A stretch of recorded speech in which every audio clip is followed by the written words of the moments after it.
Blood stained the desert sand as Grace Owens collapsed to her knees, her trembling hands pressing against the bullet wound in her side while the echo of the gunshot still rang through the canyon. The year was 1876, and freedom had cost her more than she'd bargained for, but not yet her life, if fate was kind. Thomas Quincy reined his horse to an abrupt stop when he spotted the fallen figure in the distance. The morning sun had barely crested the rugged mountains surrounding Virginia City, Nevada, and he hadn't expected to encounter another soul on his way back from a long night of cattle watching. As a ranch hand who kept mostly to himself, Tom wasn't one to go looking for trouble, but the sight of a woman bleeding out in the desert wasn't something any decent man could ride past. "Madam," he called, approaching cautiously before dismounting in a fluid motion that spoke of years in the saddle. When he saw the blood seeping through her fingers and the terror in her eyes, he knew this was no accident. "Jesus, you've been shot."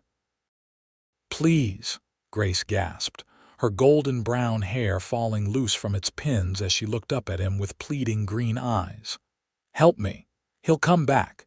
He always comes back." Tom didn't need to ask who he was. The gold band on her finger and the desperation in her voice told him enough. He'd seen that look before on his own mother's face years ago. Without hesitation, he scooped her into his arms, wincing at her cry of pain. "I'm taking you to Doc Sullivan in town," he said, his voice steady despite the urgency he felt. "Hold on tight. My horse is strong and we'll get there quick." Grace clutched at his weathered leather vest as he mounted his horse with her in his arms. "My husband," she whispered, her voice growing fainter. "George Owens." "Everyone thinks he's a good man, but save your strength," Tom interrupted gently, urging his horse into a gallop toward Virginia City. The woman in his arms was light, but the responsibility of her life weighed heavy on his shoulders. "I don't care who he is. No man has the right to do this." The ride into town was a blur of dust and desperation. With each passing minute, Grace's breathing became more labored, and the blood seeped through her dress and onto Tom's shirt. He'd seen bullet wounds before enough to know that time was not on their side. Virginia City was just waking up when Tom thundered down C Street, past the International Hotel and the Bucket of Blood Saloon, where bleary-eyed miners were stumbling out after a night of drinking away their silver-load earnings. "Doc Sullivan," Tom shouted as he reached the doctor's modest office near the edge of town. He dismounted with Grace still in his arms, her skin now alarmingly pale. "Doc, open up. It's an emergency." The door swung open to reveal a gray-haired man with spectacles and suspenders over a rumpled shirt. Dr. William Sullivan had been tending to the ailments, injuries, and bullet wounds of Virginia City for nearly 2 decades. One look at the woman in Tom's arms, and he was immediately alert, professional instincts overriding any early morning grogginess. "Bring her in," he commanded, sweeping bottles and papers from his examination table. "What happened?" "Gunshot wound," Tom replied, gently laying Grace on the table. "Found her out in the canyon. Says her husband did it." Doc Sullivan's eyes flashed with anger, but his hands remained steady as he cut away the fabric around Grace's wound. "George Owens' wife. I knew something wasn't right in that house." He shook his head grimly. "I need hot water, clean cloths, and my surgical kit. Tom, you know where everything is." Tom had assisted the doctor before, usually with injuries from the mines or the occasional saloon brawl. He moved with purpose, gathering the supplies while keeping one eye on the door. If what Grace said was true, her husband might come looking for her to finish what he'd started. Grace's eyes fluttered open as the doctor pressed a cloth soaked in carbolic acid to her wound. "Am I going to die?" she asked, her voice barely audible. "Not if I have anything to say about it," Doc Sullivan replied firmly. The bullet went through clean. Missed your vital organs from what I can tell. You've lost blood, but you're young and strong. Tom stood by, handing the doctor instruments and fresh cloths as needed. There was something about Grace that pulled at him, her courage, perhaps. To run from a man who'd sworn to protect her, knowing what he might do if he caught her. Tom, Doc Sullivan said after an hour of careful work, I've done what I can for now. She needs rest, and someone needs to keep an eye on her. I can't have her staying here with George Owens likely to come storming in. Tom knew what the doctor was asking before he even said it. I'll take her to my cabin, he said without hesitation. It's remote enough. No one will think to look for her there. The doctor nodded, relief evident in his tired eyes. Give her a few hours to stabilize, then we'll move her. In the meantime, I think someone should have a talk with Sheriff Hayes. George Owens has friends in this town, but shooting his wife. That's not something even his mining money can make disappear. Grace's fingers suddenly clutched at Tom's wrist. No, she whispered urgently. The sheriff is his friend. They play cards together every Thursday. Please, no one can know where I am. Tom and the doctor exchanged worried glances. Virginia City, like many frontier towns, operated on an intricate web of alliances and favors. If the sheriff was in George Owens' pocket, justice would be hard to come by. All right, Tom said, making a decision. No sheriff for now, but you'll be safe, Mrs. Owens. I promise you that. As the morning progressed into afternoon, Grace drifted in and out of consciousness. During her lucid moments, Tom learned fragments of her story. She had married George Owens 3 years earlier, shortly after arriving in Virginia City from Boston. He had seemed kind at first, a successful mining investor who promised her security and affection. The abuse had started subtly, with controlling behavior that escalated to violence after he began drinking heavily following some failed investments. I planned my escape for months, she told Tom during one of these quiet conversations. Saved coins from the household money, sewed them into my petticoat. I was going to take the morning stage to Sacramento, then the train east. I never thought he'd wake up and catch me leaving. Tom, seated on a chair beside the examination table, nodded grimly. Men like that, they have a sense about such things. My pa was the same way with my mother. Grace studied his face, noting the hardness that came into his blue eyes when he mentioned his father. What happened to her? Your mother? She died when I was 14. Fell down the stairs, they said. His jaw tightened. But stairs don't leave bruises shaped like fingerprints. A silent understanding passed between them, the unspoken knowledge of what it meant to live in fear of someone who claimed to love you. By late afternoon, Doc Sullivan deemed Grace stable enough to be moved. Tom had already prepared his horse and borrowed the doctor's wagon to transport her more comfortably to his cabin in the foothills east of town.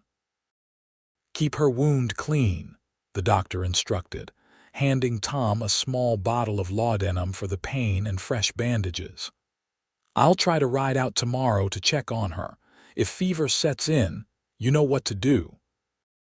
Tom nodded, carefully lifting Grace, now dressed in a clean shirt borrowed from the doctor's own wardrobe, into the wagon. He had laid blankets to cushion the rough ride, but every bump in the road still drew a pained gasp from her lips. As they were preparing to leave, the door to the doctor's office burst open. Tom's hand instinctively went to the revolver at his hip, but it was only Timothy Raid, the young assistant at the telegraph office.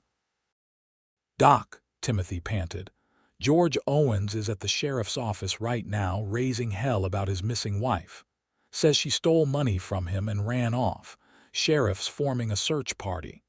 Doc Sullivan's expression remained carefully neutral. Is that so? Well, I haven't seen Mrs. Owens. Have you, Tom? Tom matched the doctor's tone. Can't say that I have, But if the sheriff wants to search for a thief, he might want to look into who's been skimming from the miners' wages at the Consolidated Virginia mine. Heard some talk about that just yesterday.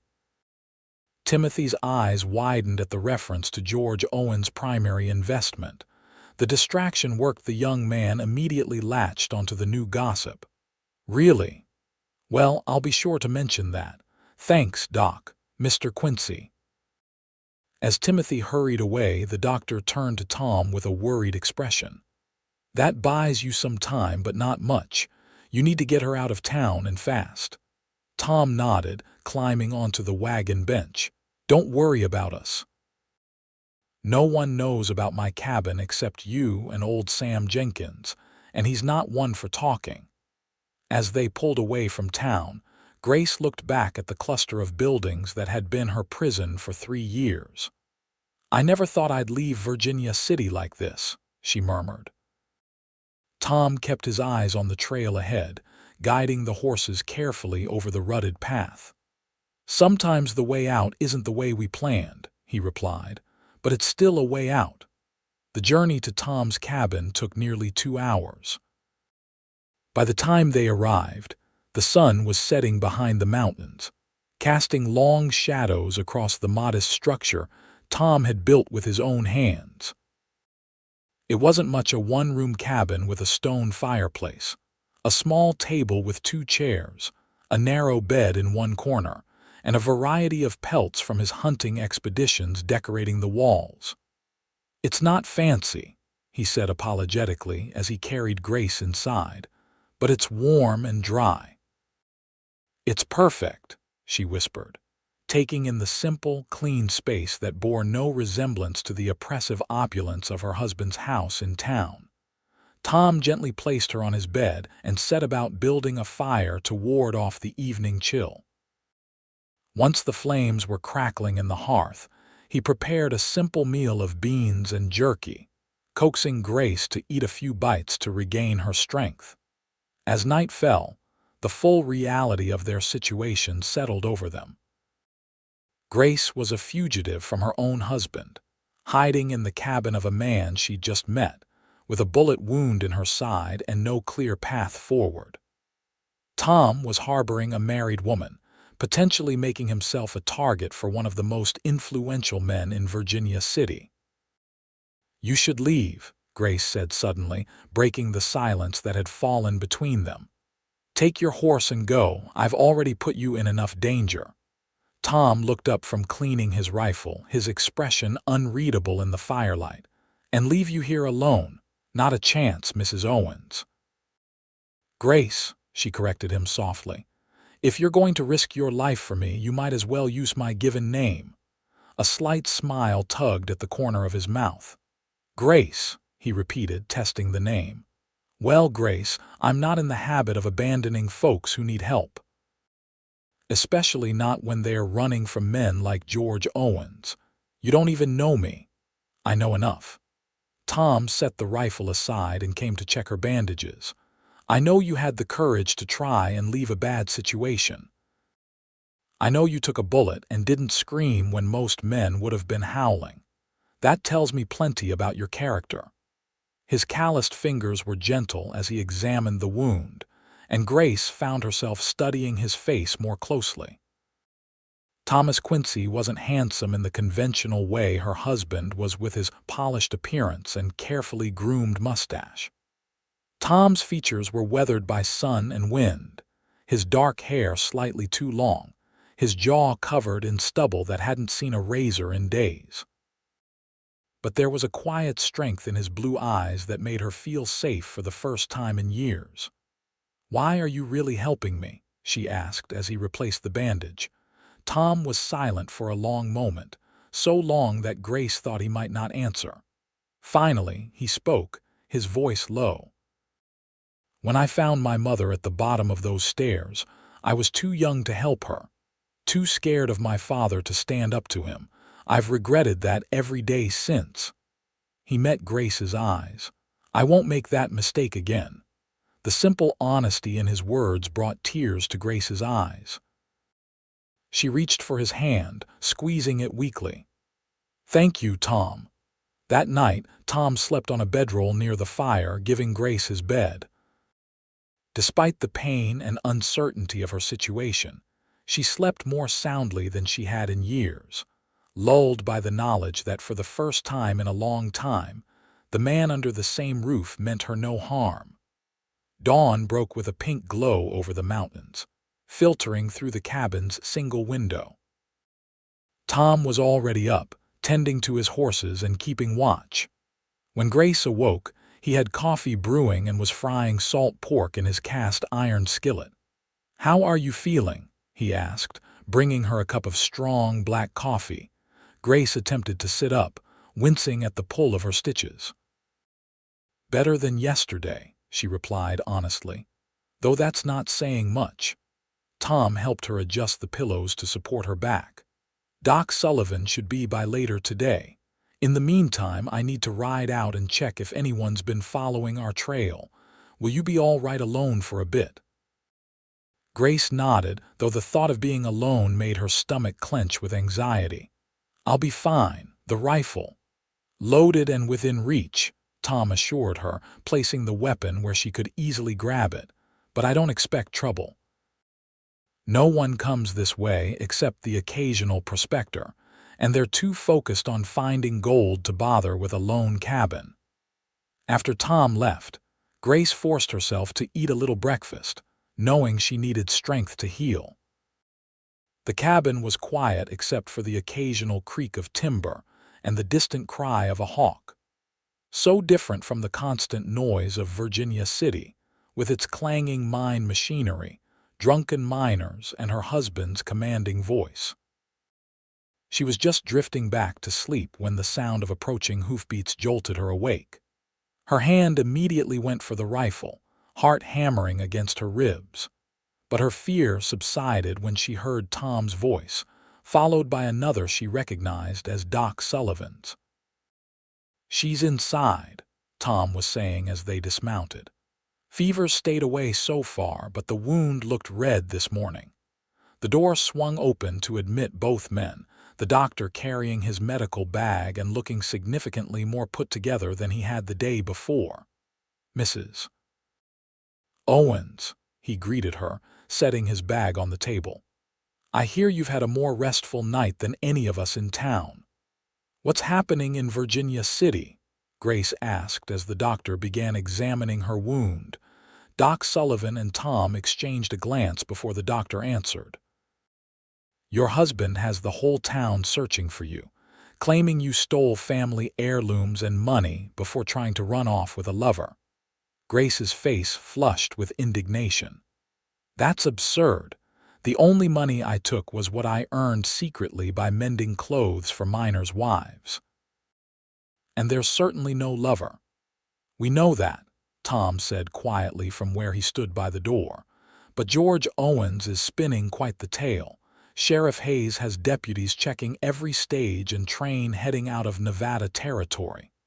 The doctor cleaned Grace's wound with careful hands. "The good news is, no one's thinking to look for you in these hills. The bad news is the wound is showing early signs of infection. Nothing severe yet, but concerning." From his bag, he produced several packets of herbs and a bottle of clear liquid. "Wild comfrey poultice for the wound itself, and I've brought penicillin mold I've been cultivating. It's experimental, but I've seen good results with infections." "Will she be able to travel soon?" Tom asked, his expression tense.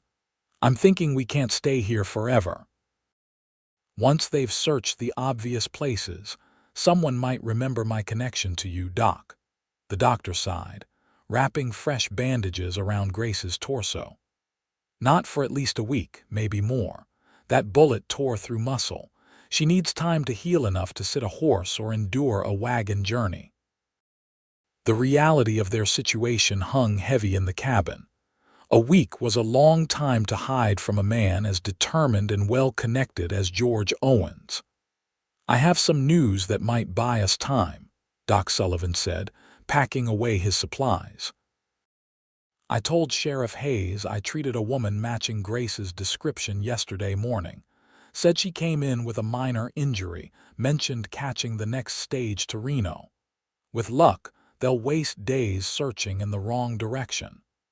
That was clever, Grace said gratefully. The doctor shrugged. I've never much liked George Owens, truth be told. Always struck me as the type who smiles while twisting the knife. He turned to Tom. I brought supplies, food, extra bandages, another bottle of laudanum. Should last you a while. After providing detailed instructions for Grace's care and promising to return in 2 days, the doctor departed, leaving Tom and Grace alone once more. I'm sorry, Grace said as Tom stoked the fire, for bringing this trouble to your door. Tom glanced at her over his shoulder. You didn't bring it. I carried it here myself, remember.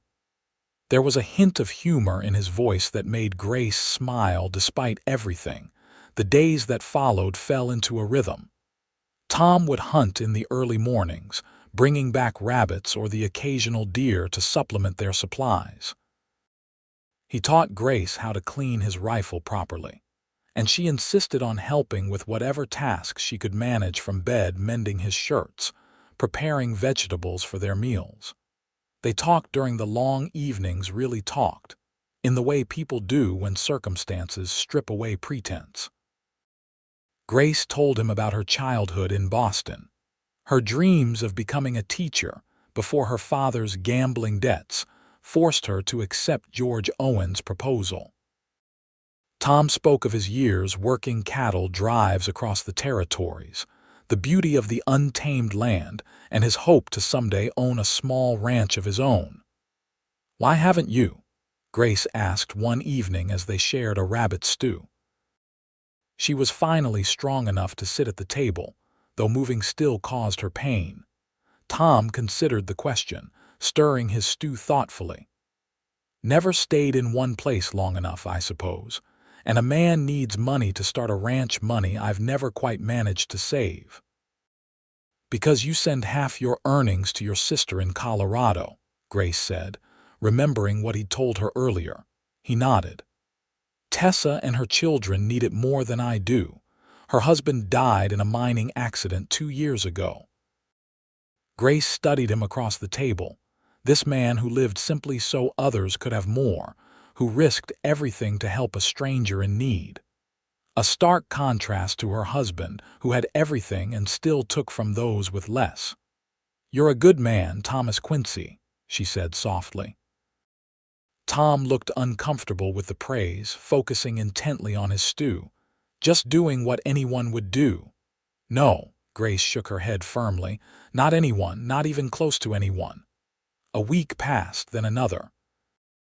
Grace grew stronger each day, able to move around the cabin and even venture outside to sit in the sunshine while Tom tended his small vegetable garden or repaired tools. Doc Sullivan visited 3 times, each time bringing news from town along with medical supplies.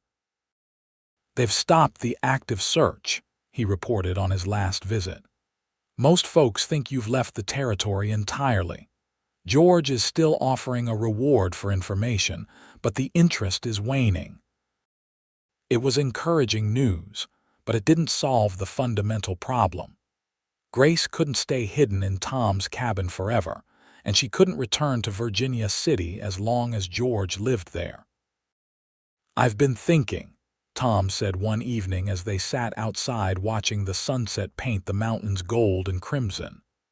My sister's place in Colorado, it's a small town but growing. They need a teacher for the children. You said that's what you wanted to be once. Grace turned to him, surprised. You'd help me get all the way to Colorado? I would, he confirmed, his eyes on the horizon. Tessa would welcome you, give you a place to stay until you got settled. George Owens would never find you there. The offer was generous, more than generous. It was the fresh start Grace had been desperate for when she tried to flee Virginia City. Yet the thought of leaving Tom, of never seeing him again, created an unexpected ache in her chest. And what about you? She asked quietly. Tom shrugged, still not meeting her eyes. I'd head back this way, I suppose. Find work on another ranch. Grace studied his profile, the strong line of his jaw, the slight furrow between his brows as he contemplated the distance. In the weeks they'd spent together, something had changed between them, a growing closeness that neither had acknowledged aloud. It wasn't just gratitude she felt for him now, and she suspected his concern for her had evolved as well. "That's not what you want, though, is it?" she pressed gently. "To go back to drifting from ranch to ranch?"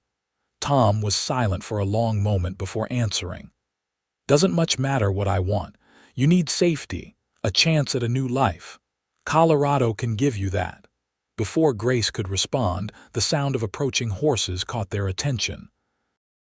Tom was immediately on alert, reaching for the rifle that was never far from his side. "Inside now," he whispered urgently. Grace complied, her heart racing as she moved as quickly as her healing wound would allow. Through the cabin's window, she watched Tom position himself behind a large oak tree, rifle ready. The riders came into view, 3 men on horseback, moving slowly as if searching for something. Even at a distance, Grace recognized the man in the lead. The fine coat, the distinctive posture in the saddle, George. Cold fear washed over her, followed by a surge of determination. She wouldn't be a victim again.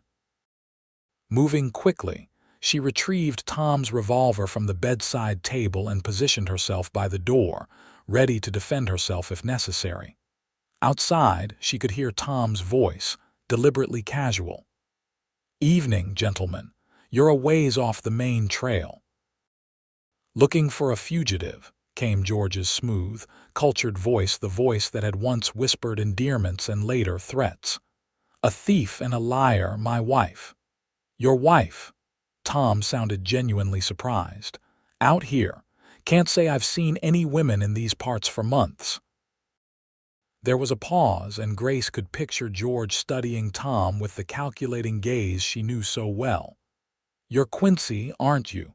Work for the Circle M Ranch sometimes." "That's right." "Interesting coincidence," George continued, his tone sharpening. "Dr. Sullivan's been riding out this way regularly." When asked, he claimed he was visiting an old friend. "Would that be you, Mr. Quincy?" Grace's hand tightened on the revolver.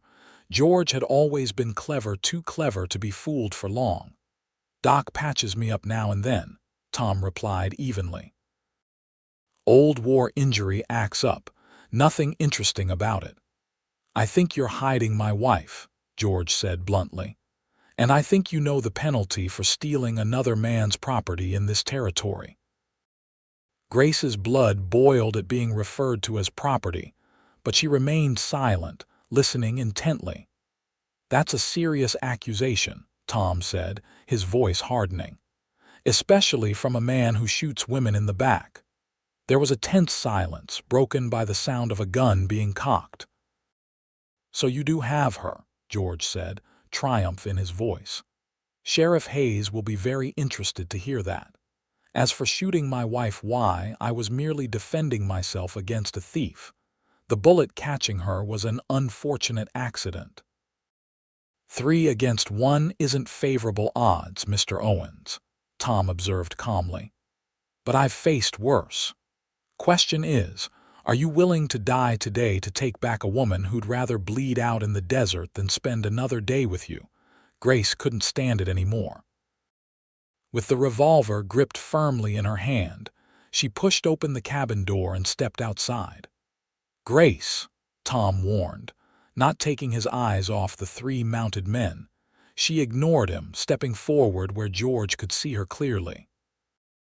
"Hello, George," she said, her voice steadier than she would have thought possible. "Have you come to finish what you started?"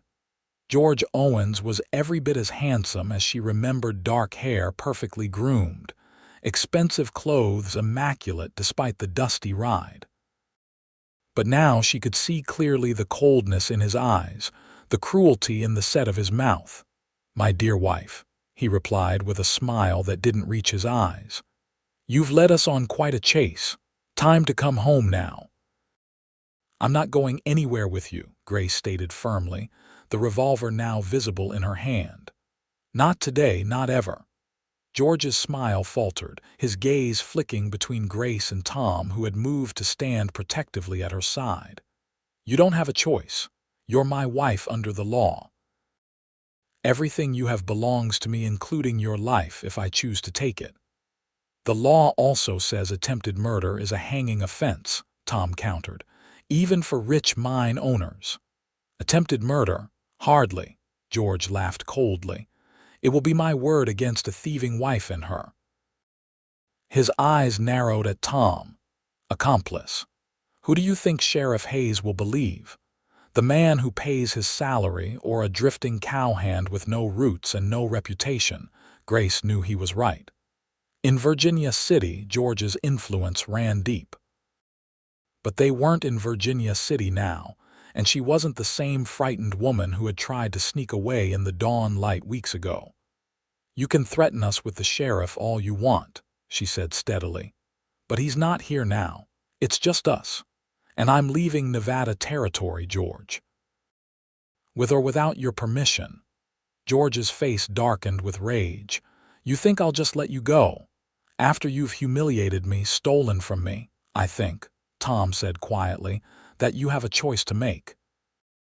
You can ride away now. Tell everyone your wife ran off to California, or wherever suits your pride, and go on with your life. Or you can try to take her by force, and I promise you, at least one of you won't be riding back to town. The two men accompanying George shifted uncomfortably in their saddles. It was clear they hadn't signed up for a potential shootout. Mr. Owens, one of them said hesitantly, maybe we should head back, get the sheriff. Shut up, George snapped, his eyes never leaving Grace. She's coming with me.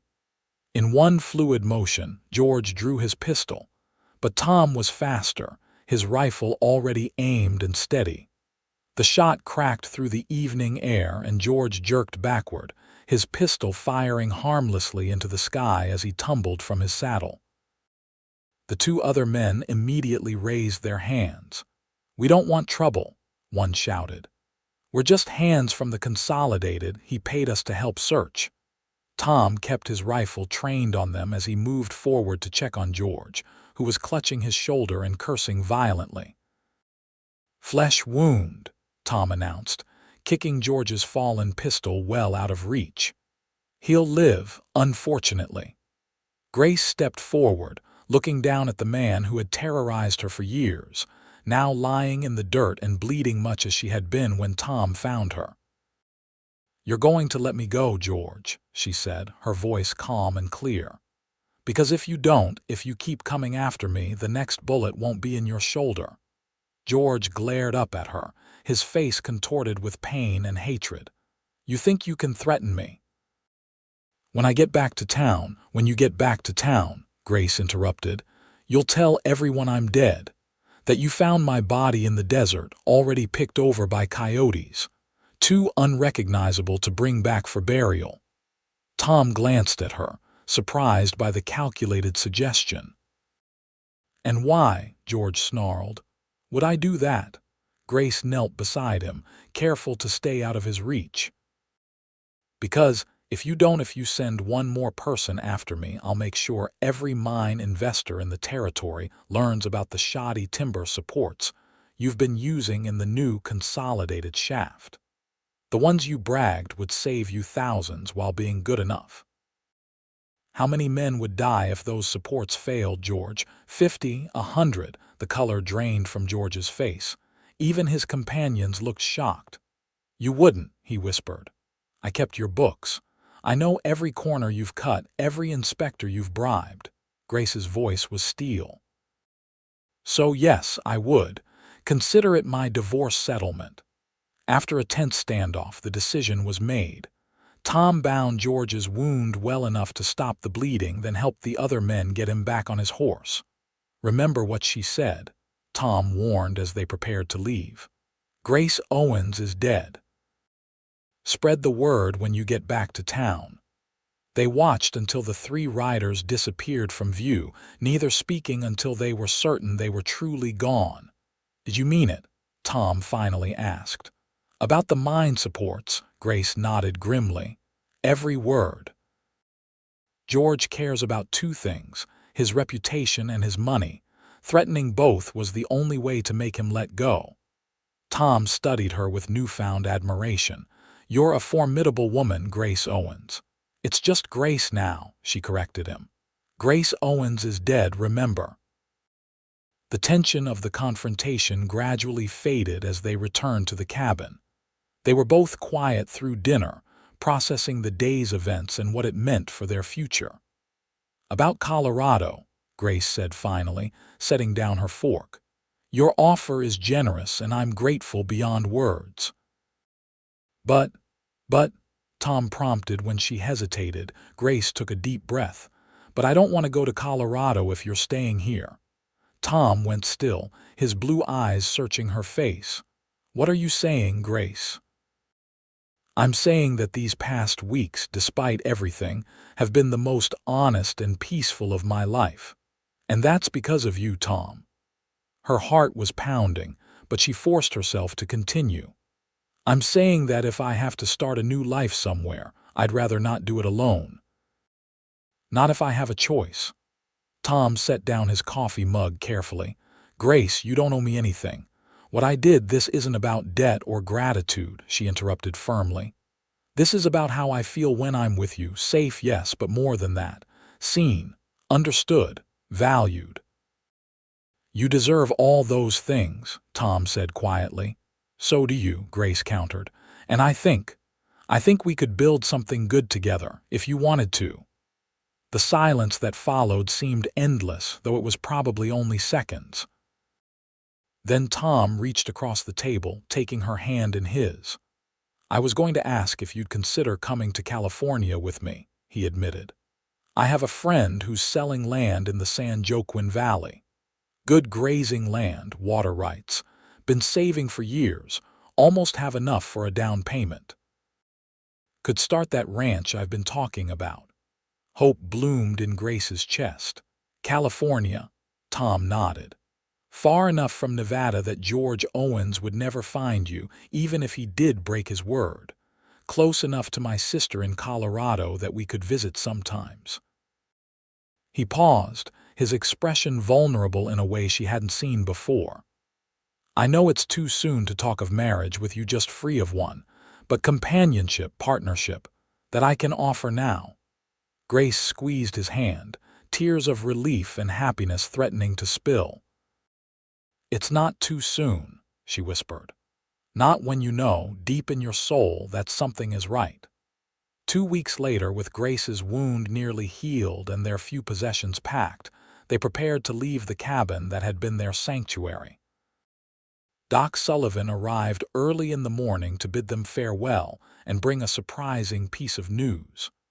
"George Owens left Virginia City 3 days ago," he announced as he handed Tom a package of medical supplies for their journey. "Sold his mining interests to a San Francisco company and caught the first train east. Word is he's heading back to Boston." Grace felt a weight lift from her shoulders. "Then he's keeping his word." "For now," the doctor agreed, "though I'd still recommend caution. A man like that with his pride wounded. Well, I wouldn't trust him further than I could throw him." Tom nodded, shaking the doctor's hand gratefully. "We'll be careful. Thank you for everything, Doc. We wouldn't be here without you." As the sun climbed higher in the sky, Tom and Grace mounted their horses, Tom on his faithful gelding, Grace on a sturdy mare they'd purchased with some of her hidden savings. Their remaining possessions were packed on a third horse. "Ready?" Tom asked, looking at Grace with a mixture of hope and tenderness that made her heart swell. Grace took a last look at the cabin where she'd begun to heal, both physically and emotionally. Where she'd learned what it meant to be truly cared for, to be respected as an equal. Where she'd found the courage to imagine a future of her own choosing. "Ready," she confirmed with a smile that matched his own. The journey to California would be long with potential dangers along the way. But as they rode side by side down the mountain trail, Grace felt no fear, only anticipation for the life. They would build together a life neither of them had dared to dream of just weeks before. By the time autumn painted the San Joaquin Valley in gold and amber, Tom and Grace had established themselves on a modest parcel of land with good water access and rolling pastures perfect for the small herd of cattle Tom had begun to accumulate. The cabin they built was larger than the one in Nevada, 2 rooms instead of 1, with wide windows that let in the California sunshine. They were married by a traveling preacher in October, with only Tom's sister Tessa, who had made the journey from Colorado with her 2 children, and a few neighboring ranchers as witnesses. Grace wore a simple blue dress instead of white, a deliberate choice to signify that this was not merely a continuation of her previous life, but something entirely new and freely chosen. "I never thought I'd wear a wedding band again," Grace confessed on their wedding night, looking at the simple gold ring Tom had placed on her finger. "But this feels different, like a promise rather than a shackle." Tom kissed her hand, then her lips, with a tenderness that still made her breath catch. "That's exactly what it is, a promise to walk beside you, not ahead of you or behind you." As winter gave way to spring, their small ranch began to flourish. Tom's knowledge of cattle and Grace's head for numbers proved a formidable combination. She started teaching the children of neighboring ranchers, gathering them in their cabin 3 days a week for lessons. Word came occasionally from Doc Sullivan, who maintained a correspondence with them. Virginia City was changing, he wrote. The silver was playing out in some of the mines, and new people were arriving as others left. No one mentioned George Owens anymore. He had become just another boom and bust story in a town full of them. On a warm evening in their second summer in California, as they sat on the porch of their expanded cabin watching the sunset, Grace rested her hand on her slightly rounded belly. "I've been thinking about names," she said, leaning against Tom's shoulder. Tom placed his hand over hers, the wonder in his eyes making her fall in love with him all over again. "Already, we've got months yet," Grace smiled, intertwining her fingers with his. "I know, but I was thinking if it's a boy, maybe William, after Doc Sullivan." "William Quincy," Tom tested the name. "It's a good, strong name, and for a girl, Hope," Grace said without hesitation. "Because that's what we found together, isn't it? Against all odds." Tom pulled her closer, his arm around her shoulders as they watched the day's light fade into twilight. "Hope," he agreed softly. "The most precious thing of all." As stars began to appear in the darkening sky, Grace thought about the journey that had brought them here. How a desperate escape, a bullet, and the kindness of a stranger had changed the course of her life. How pain and fear had eventually given way to healing and love. There would be challenges ahead, she knew. Life on the frontier was never easy. But with Tom beside her, facing whatever came their way together, Grace had everything she needed. Not just survival, but a chance to truly live with purpose, with dignity, and with love. Their story, which had begun with a gunshot and a desperate rescue, would continue with the birth of their child, with the growth of their ranch, with the community they were building around them. It would be a story of their own making, written day by day in choices both small and large. And it would be, Grace was certain, a story worth telling, a testament to courage, second chances, and the power of choosing love over fear. As night settled fully over the valley, Tom stood and offered Grace his hand. "Come on," he said. "Tomorrow's another day." Grace took his hand, allowing him to help her up. "Another day," she agreed, "in a life that's ours to make." Together, they walked into their home, closing the door against the night but not against the future, with all its bright and boundless possibilities.